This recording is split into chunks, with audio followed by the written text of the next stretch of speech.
नमस्कार दोस्तों। आज की तारीख में रोटी कपड़ा और मकान जिस तरीके से ज़रूरी बन गई हैं, उसी प्रकार से आज बीमा लेना है ना, पॉलिसी लेना भी उतना ज़रूरी हो गया है। और आज हर इंसान सोचता है कि मेरे को अपनी बुढ़ापे के लिए या अपने बच्चों के एजुकेशन के लिए या अपने खर्चों के लिए अगर मैं कोई पॉलिसी ले लेता हूँ तो मेरे बच्चों के या मेरे फ्यूचर में काम आएगी। तो हर इंसान इन्वेस्ट करना चाहता है।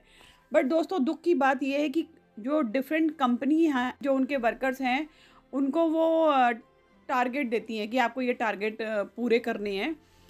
इन टारगेट को पूरा करने के लिए कंपनी के जो व्यक्ति होते हैं वो बहुत ज़्यादा झूठ बोलते हैं। मैं अभी आपको एक घटना बताती हूँ कि हमारे एक जानकार हैं और जो बुज़ुर्ग महिला और हस्बैंड हैं, उनको कंपनी के द्वारा गलत सलाह दी गई। उन्होंने बताया उनको कि आपको इस एज पर आकर इतना पैसा मिलेगा, ये पैसा मिलेगा, और उनको बहुत गलत तरीके से पढ़ाया गया, बताया गया, और उन्होंने उनकी बातों में आकर वो बीमा ले लिया। बाद में नोटिस में आया कि उनके जीते जी तो उनके काम आने वाला ही नहीं था वो पैसा। वो उनके मरने के बाद किसी और के काम आता, उनके बच्चों के जिनके नाम नॉमिनी होते। मगर उनको समझाया ये गया था कि ये बीमा आपके बहुत काम आएगा, आपको एफडी से ज़्यादा इसमें ब्याज मिलेगा। अब सवाल ये उठता है कि आप एक 70 साल या 80 साल के व्यक्ति को जब एक गलत बीमा बेच देते हैं तो वो बुजुर्ग दंपत्ति क्या करें। ऐसा एक व्यक्ति नहीं है, हजारों लोगों के संग इस तरीके का फ्रॉड होता है। कि हमारा जो नोटिस पीरियड होता है कि अगर आपने बीमा के इतने दिन के अंदर उसे सरेंडर कर दिया पॉलिसी को, तो आपको उसका पैसा मिल जाएगा, पूरा पैसा मिल जाएगा। और यदि वो टाइम निकल गया तो ये ऐसा ही बताया जाता है कि फिर आप उसका कुछ नहीं कर सकते। जब तक उनको ये चीज़ें समझ में आती हैं, जब तक बहुत टाइम हो चुका होता है। किसी भी कंपनी का बीमा लेने के बाद पॉलिसियाँ आ जाती हैं और हमें यही मालूम पड़ता है कि हमने सही लिया है, मगर जब तक चीज़ें क्लियर होती हैं, समझ में आती हैं, जब तक उसका टाइम पीरियड निकल चुका होता है। तो अब दिक्कत ये आती है कि अब हम करें क्या। हमारे संग फ्रॉड हो गया या हमने गलत बीमा ले लिया है, तो उस केस में अब क्या किया जाए, ये बहुत कम लोगों को जानकारी होती है। तो अब आपको करना क्या है, सबसे पहले अगर आपको लगता है कि आपने गलत बीमा ले लिया या आपको गलत तरीके से बीमा दे दिया गया है, तो आपको अपनी कंपनी में, जिस कंपनी का आपने बीमा लिया है ना, उस कंपनी में आपको शिकायत करनी है और रिटन में शिकायत करनी है।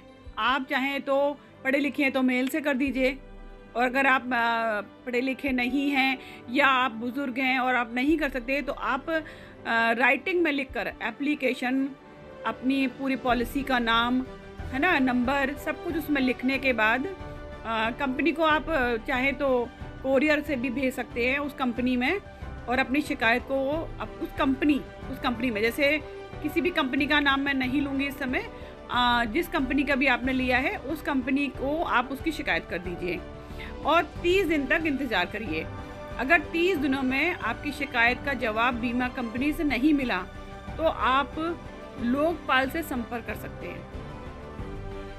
और अगर कंपनी आपको मना करती है कि ये पॉलिसी आपकी सरेंडर नहीं होगी या आपको कुछ भी भुगतान नहीं होगा या पैसा नहीं मिलेगा, तो आप क्या कर सकते हैं, बीमा लोकपाल पर अपनी शिकायत कर सकते हैं। बीमा लोकपाल जो है 90 दिनों के अंदर, 90 डेज यानी कि 3 मंथ में आपकी शिकायत का निवारण कर देगी। तो घबराने की ज़रूरत नहीं है।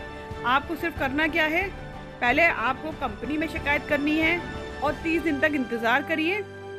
और अगर आपको लगता है कि वहाँ से आपकी कोई सुनवाई नहीं हो रही है, तो आप बीमा लोकपाल पे शिकायत करेंगे। उसमें भी आपको जो पुरानी कंपनी को, जो आपने कंपनी के लिए शिकायत भेजी थी, उसका भी फ़ोटोकॉपी बीमा लोकपाल को ज़रूर भेजेंगे कि हमने ये एप्लीकेशन लगाई थी और हमें इसका अभी तक जवाब नहीं मिला है।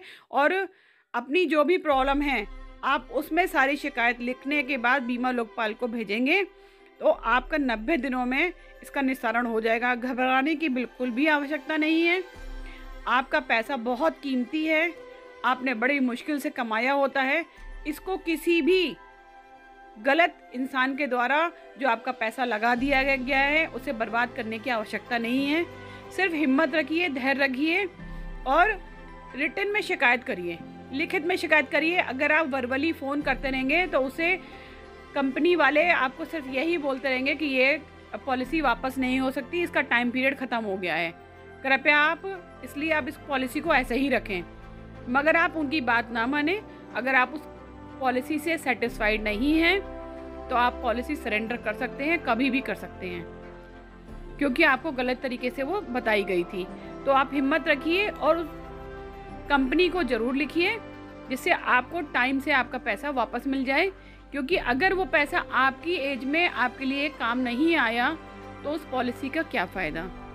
बहुत सारे लोग होते हैं, घबरा जाते हैं और कोई भी एक्शन नहीं लेते हैं। आप ऐसा मत करिए, आप उस पर एक्शन लीजिए, उसका निस्तारण अवश्य होगा।